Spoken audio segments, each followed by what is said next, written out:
Well, here we are, week 21.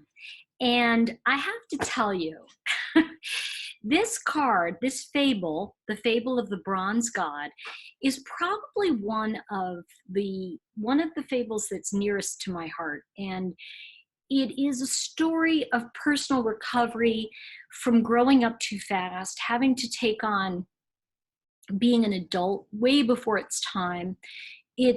Remember that it is going to be the sixth card in the third chakra. So what is the sixth energy, the sixth chakra? That's third eye. That's psychic, I want to say sight, if you will, sixth sense. It's a sixth sense.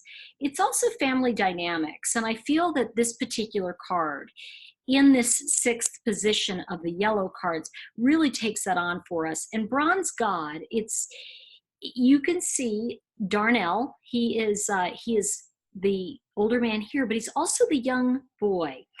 And in this fable, you can see that he's actually crossed over. He's gone into the heavens, and he has met his inner child.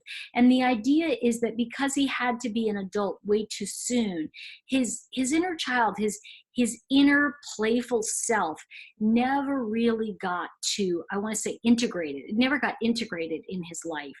And when I see this card, this fable, a lot of times, and I see this a lot, by the way, it really is for people who are actually working on themselves and who actually are in their recovery. Just keep having hair on my face, I'm sorry. And the thing that happens when we are exposed, I want to say, when people are exposed to child abuse, and when I say child abuse, it's really being denied our own identity. And it doesn't have to be that a parent does that to us. Sometimes they don't know they're doing it. And particularly when we look at Bronze God in the story, when you read his family story, you'll see it really wasn't anybody's fault.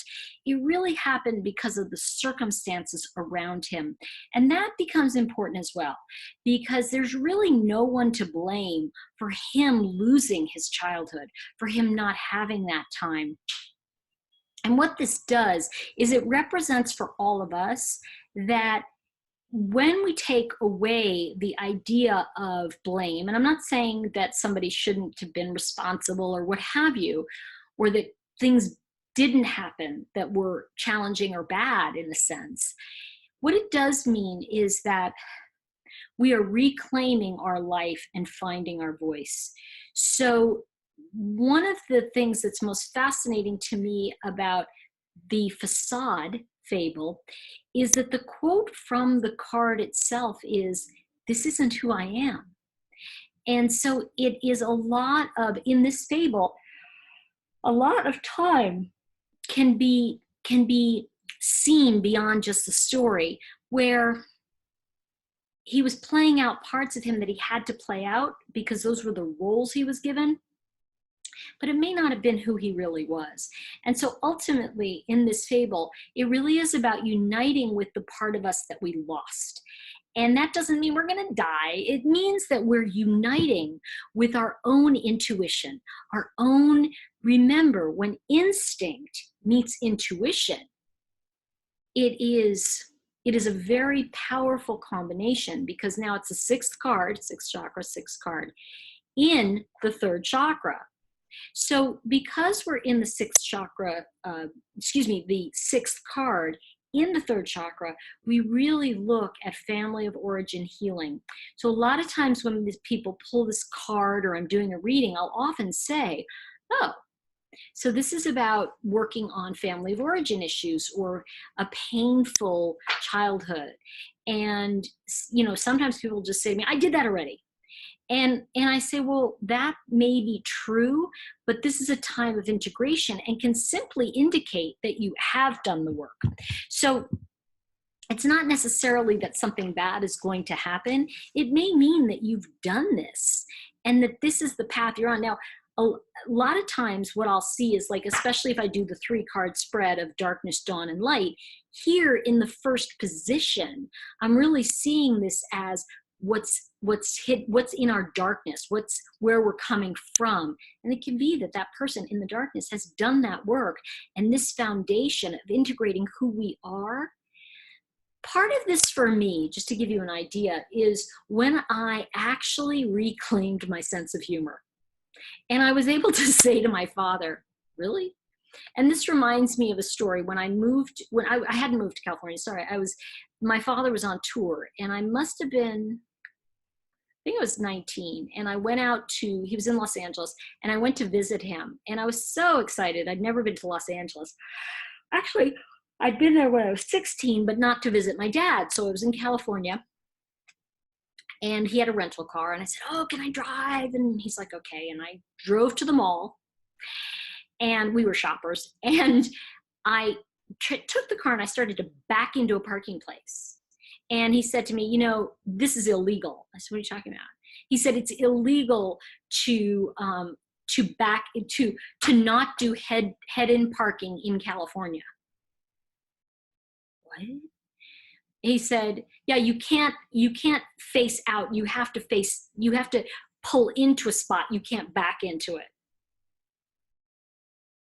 I just looked at him, and I said, oh, is this something that we're making up because you don't like that I park this way? And he went, maybe. And it became a running joke for years. I'm like, he would say something that would be like, you really need to do it this way. I'd go, is this like I need to back in or head in parking? I'm going to get a ticket or something? He said, maybe. So it became, once I reclaimed that part of me, that humor, my life got easier. And when I say easier, it wasn't simple, but I was able to look at things from a point of view that really shifted me and integrated parts of me that I thought were gone. So keep in mind that when it says, this isn't who I am, it can mean that the facade that has been put up may be melting away, or it may have melted. So the idea of taking everything so seriously is something in my mind that really melted with the facade, because it really came to me in my life. It was more about having to control things because I was full of fear, and my father was full of fear. So when we would get to that place of like, I'd be like, is this like a rule so that you can get me to do what you want? And he'd be, yeah. Oh, okay, good, I'm good. Then I'll do the rule your way. I'm good. And so over time, he learned to say to me, you know, I really want to tell you to do it a different way, but I just don't want to hear about the head-in parking. And I'd be like, what's your suggestion? And he was able to say, you know, I really suggest you try it this way. And then I was able to say to him, you know, I'm going to break through that boundary and I'm going to do something different. And he'd be like, okay. What I'm saying is that the facade card is about letting go and dropping all the pretense to pretend that you're right, so that you can get somebody to do something the way you want. Or the idea is if you're not really you, then they've never been really relating to you. So when you say, this isn't who I am, you're going to wake up and recognize that isn't who they are either. So it becomes a very interesting, this particular chakra becomes in yellow, becomes when we look at fight or flight. Am I going to fight for some idea, head-in parking, that's ridiculous, right? Or am I going to fly away from the idea of needing it to be the way I want it to be? And so that really becomes an important thing here of like, what is it that I need to regain? And so that's really what I want you to look at this week. The message of the week, of course, the facade is the fake front, one that we show the world for appearance sake. This week, we'll look at the path of rediscovering your authentic voice and of reclaiming the past to integrate it into your life in a way that empowers you. And for me, sometimes that means it's a past I never had. Like I never really, I mean, we had a sense of humor, but I wasn't able to really approach challenging things or things that I'd go, that's stupid, or I'd cause a fight, right? Because in the past, it would have been like, what are you kidding me? You know, and we would have been screaming across the parking lot at each other. And I was able to say, really, it's a law? Yeah. We got out of the car, and I'll tell you what, I don't want to break the law, and I know it's really going to bother you, so here's the key. I'm going to be in the store. And he was like, okay. And later when I came back out, he hadn't moved the car. So it's interesting because when I look at being able to authentically communicate without the facade, and I see a lot of parents do this, they'll tell their kids a lie so they can get their kid to do what they want. They don't mean it as a lie. They mean it as, it's because this will happen, right? And rather than taking that moment, now, it's not a horrible thing. It really isn't. I just want to say that if I did that to my kids, who cares? Are they still alive? Then you did fine. So the tip of the week, we all have a lost child within us. But this fable strikes a chord, especially for survivors of deep wounding in childhood.